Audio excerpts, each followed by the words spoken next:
Oh, puppies are.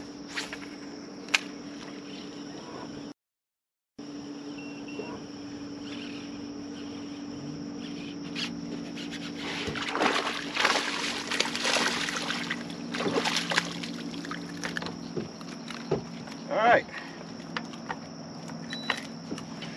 So we are fishing on the Intercoastal today. I'm actually bass fishing, but the beauty of this area is it is the Intercoastal, and I just got myself a little redfish. So hey, I've been doing some saltwater fishing and I have not got a red for a while, and here I am on the Intercoastal. I'm heading up to Lake Wimico and I'm throwing my chatterbait, and I got myself a cute little red. Beautiful tail. If you've ever seen these guys, they've got like iridescent blue on the back, beautiful gold. So let's let them go, and hey, I'll take them because they're just as fun, and these are kind of like a saltwater bass. They hit on everything a bass would do. They're shallow, they're deep, they're great fighters. So if you get a chance, hey, hit the bays and the estuaries. And this is Intercoastal, so it is tidal. It's really brackish, it turns into fresh, and then there's many rivers upstream, but you never know what you get in here. Flounder and bass and redfish.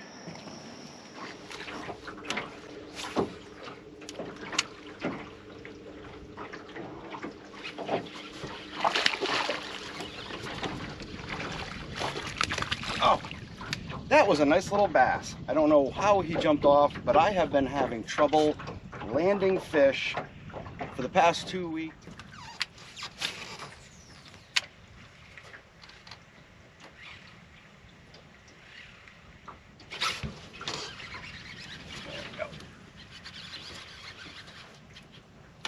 Ooh, that's a nice one.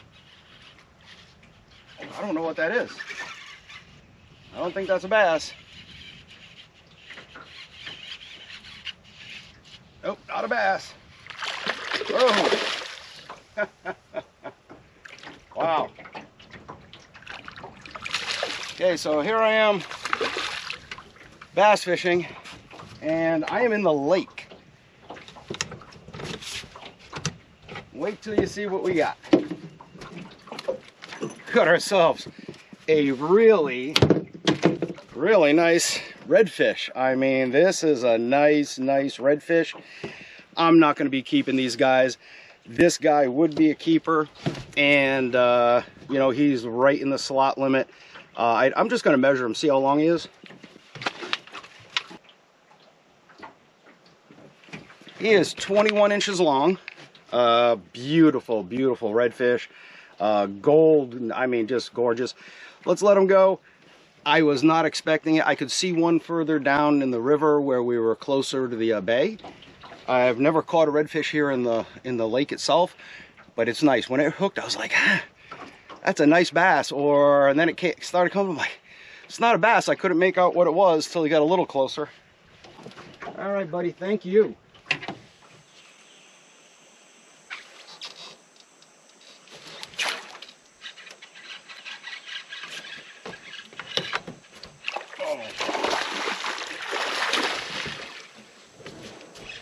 Swing him. I don't want the net. Oh my God. I shouldn't have swung him. Oh, I'm an idiot. I am an idiot. I didn't have the net out. I said I'm going to swing him. I should have went down, got him with my hand. That was a 5+ pound bass again. It's like the third one I've lost because I'm an idiot. I was like, I'm going to swing him. And then when I went to go swing him, I started lifting up, and I'm like, no. And I kept going, and I popped the hook out. I had a good hook set on him. I don't know why it popped out, whatever. But I should have reached down and lifted him. I could have, and I didn't. So.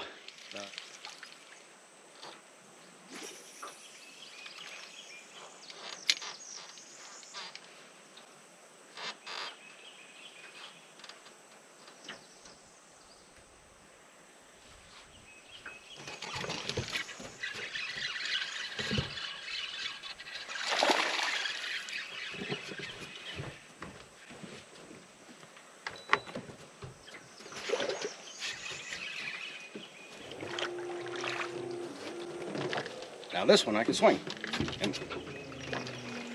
All right. So we finally got a bass in the boat. A lot smaller than the one I tried swinging in earlier, but hey, he's decent. He's 14 inches. Actually, you know what? Let's measure him. Okay, 13 and a half, close to 14. So anyways, let's let him go. It's really hot out. I don't want him drying out, so but both of these fish, they the both bass, you didn't even feel it. It was on the sink or sitting once it hit the bottom, then the line just moved. So very delicate. You're not feeling anything. Makes it for a interesting, and that's why I like using the yellow line, because you can see it move real easy.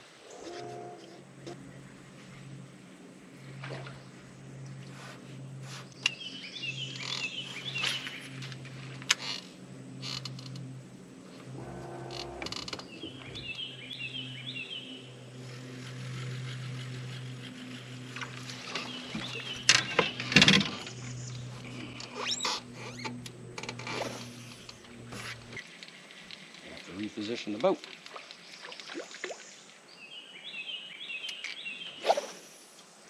There we go. So fish just came up next to a log over here and splashed, so I'm trying to...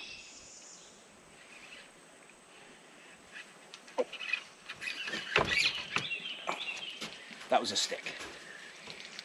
Felt like a fish, but it was a stick. So let me re-rig. Either it wasn't pulling, it was a stick, but it stole my bait.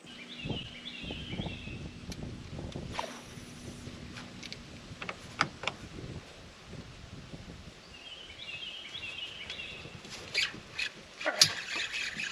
This time I got him. So there's a bass in there. He gave himself away. I guess the first time he stole my bait, he probably had me wrapped around a tree a little bit, but he had a fish had splashed. I'm assuming it's this guy because I just casted where it splashed. Not big, you know, 11 and a half, 12 inches.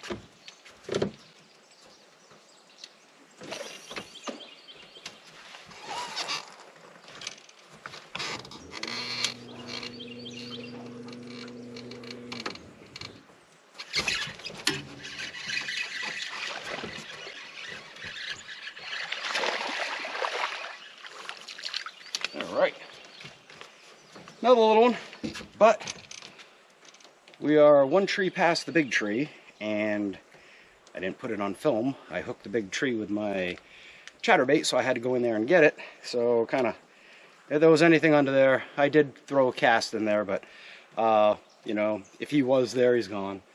But anyways, hey, another little one on the Cinco, one bush down from the big tree, and I'm going to let him go because it looks like I got him in the gill a little bit, but he should be fine.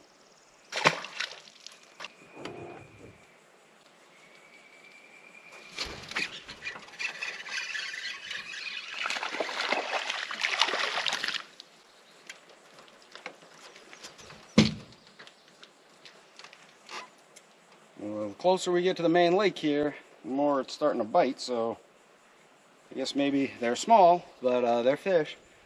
It was real slow back in that channel, so I think the rest of the day it's going to be main lake.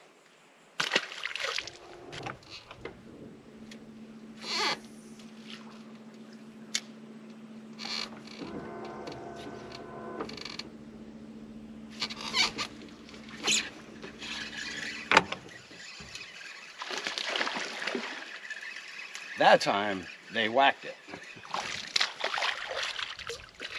and that's why it whacked it. So we have ourselves a baby bowfin. So as I said, the bass have just been picking it up and easing off with it. This one, you saw the whole line just wham. And yeah, baby bowfin. A lot smaller than I normally catch, but hey, it's another fish, and definitely could tell the difference on how it struck. You know, this one, that line just, I mean, jumped. So I was like, ooh, a real aggressive bass, but nope, bowfin. Hey, that's it for today. Thank you very much for joining in. I had a blast today. It started out weird. I got some redfish, lost a huge bass, got a bunch of little bass and a mudfish. It really slowed down late in the afternoon. It's baking. It's time to go home. Hey, thank you again for joining. And until next time, take care.